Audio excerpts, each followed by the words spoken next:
Please look after Mom. Every person in this world is someone's precious child, and a Buddhist monk is no exception. Even though monks have left home and become ordained in pursuit of spiritual enlightenment, most do not cut ties with their parents. Moggalliyana, one of the closest disciple monks of Sakyamuni Buddha, was famous for his filial love for his mother. According to Buddhist scriptures, he descended to hell in order to rescue her. Gyalho, the great Korean Zen master of the 19th century, also remained a good son to his mother after becoming a monk. Upon having an experience of enlightenment, the first thing he did was to search for his mother. Gyalho lived with her and spent nearly 20 years looking after her. Following Gyalho's example, many monks nowadays are taking care of their elderly parents in one way or another. In my case too, each time I return to Korea, I try to stay with my parents for at least a week, hoping to make up for my absence. But whenever I do, I feel sad to see how much older they have become, especially my mother. Many gray hairs have sprouted on her head, and many teeth have fallen from her mouth. She's not as active as she used to be. It is distressing for a son to see his own mother becoming old. Although I know that everything in this world is impermanent, I cannot help but wish that my mother might be exempt. I am a lot like my mother. She is an introvert, but with a bright and warm personality. She loves music and art and enjoys reading books just like I do. If she hears or thinks of something insightful or interesting, she likes to write it down and share it with her family and friends. She can be patient and strong in the face of difficulties. She's also proud of my writings and talks, as they have helped many people.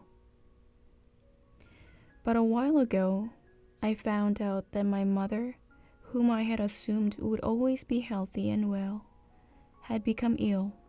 It seemed she had kept her illness from me because she didn't want me to worry about her. Nothing makes your heart sink more than when you get a phone call from your father telling you that your mother is sick. I dropped everything and flew to see her. Though luckily her illness was treatable, I stayed with her for a full month. It made my heart burn with shame to think that while I had been busying myself trying to help strangers, I had been neglecting my own parents. When I give a public talk, I usually close by inviting the audience to meditate together. First, I guide people to offer love and good wishes to themselves while caressing their heart. Afterward, I ask them to hold hands with those sitting next to them and to close their eyes. Then I ask them to imagine that they are holding the hand of someone they deeply love and care about, like their mother. Finally, I ask them to send love to the people they just imagined and to repeat this blessing. May you be happy, may you be healthy, may you be peaceful, may you always be protected. Chanting quietly together like that, a good number of people shed tears. Though we always wish our loved ones to be happy and healthy, we often do not express it, assuming that they already know how you feel. As we repeat the blessing, we regret that we have not spent enough time with our loved ones because we are too busy. I too felt that way as I was imagining holding my mother's hand while chanting the blessing along with the audience. As the words sank in, all of a sudden, the following sentiment rose up from the abyss of my heart.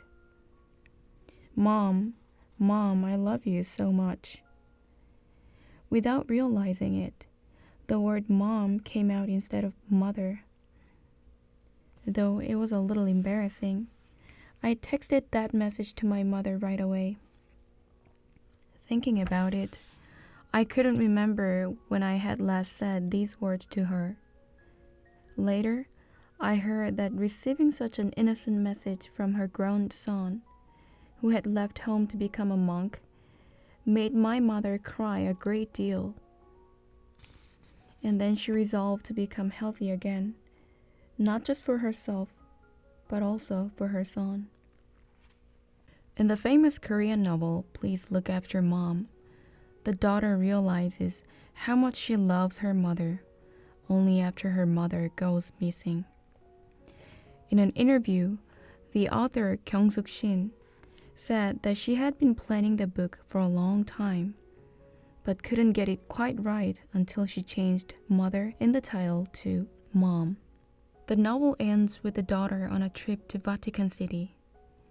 The daughter lays a rosary in front of the Pieta, an image of the Holy Mother embracing the dead Jesus, and prays, please look after Mom.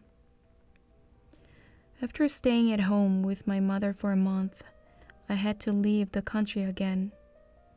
My heart was filled with sadness and remorse, and again, I found myself summoning the name of Avalokitesvara Bodhisattva, Mother of Mercy and Protection, for my own mother.